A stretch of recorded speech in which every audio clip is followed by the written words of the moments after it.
Let me bring in my next guest, Avigail Abarbanel. She joins me now live. She's a Jewish peace activist and also the editor of Beyond Tribal Loyalties, Personal Stories of Jewish Peace Activists. Thank you so much for being with us on the program once again.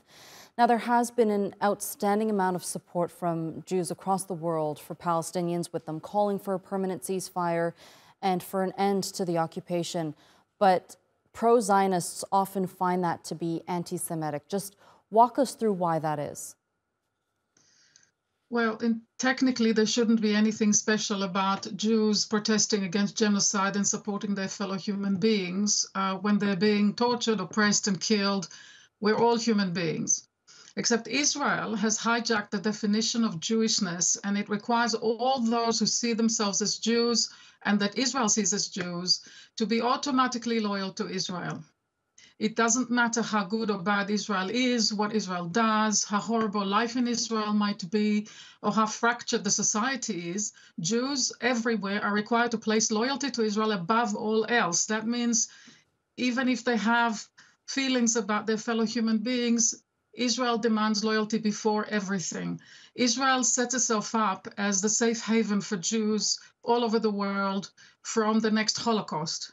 So supporting Israel is seen as something existential, as if you support Israel, you support the survival of the Jewish people. If you object to Israel, you support effectively the annihilation of the Jewish people. This is what it boils down to. It's really about a particular type of psychology rather than anything to do with politics. Talk to me about your experience as an activist. How has the response been from both sides? I do understand that you've been receiving some death threats, which has you concerned and has us concerned for that matter. How has the response been overall? Well, let me just be accurate here. The death threats I received were many years ago when I first started, and that was in Australia.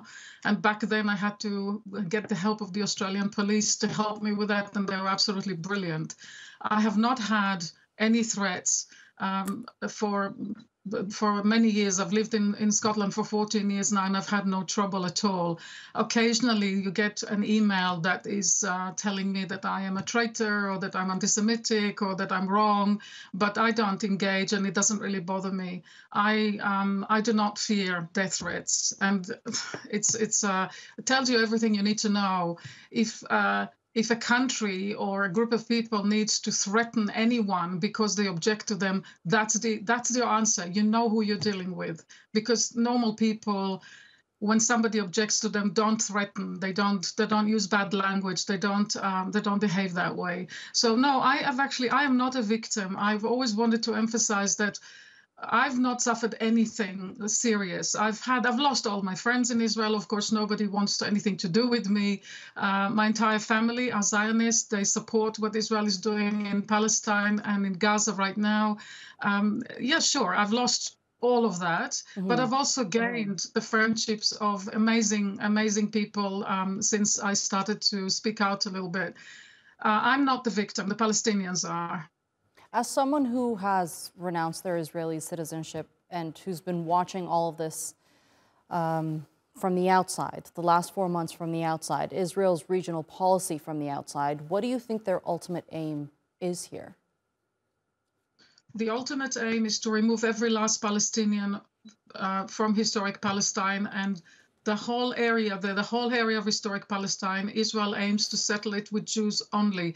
Israel was intended always as the product of a settler colonial project, which is about replacing the non-Jewish indigenous people of Palestine with Jews. I want the world to have no doubt about what Israel is doing. The pretext of attacking Hamas is just a pretext. All the Palestinians know it, and everybody who knows Israel knows it as well.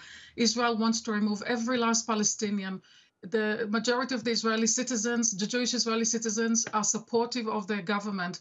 There have been protests against Netanyahu recently, but they're relatively small, only hundreds of thousands of people. We're talking about the rest of the state of Israel supported. The aim is to remove every last Palestinian. What you're watching is settler colonialism, the last stages of genocide, the last stages of ethnic cleansing. Israel, I want to add too that when I look at the humanitarian disaster, you need to understand that Israel is creating it deliberately.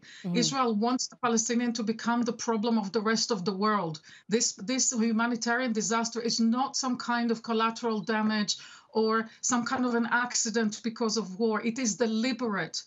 It is absolutely deliberate. The way that Israel is playing with, oh, we will allow this many trucks or those many trucks, and we will have some humanitarian aid.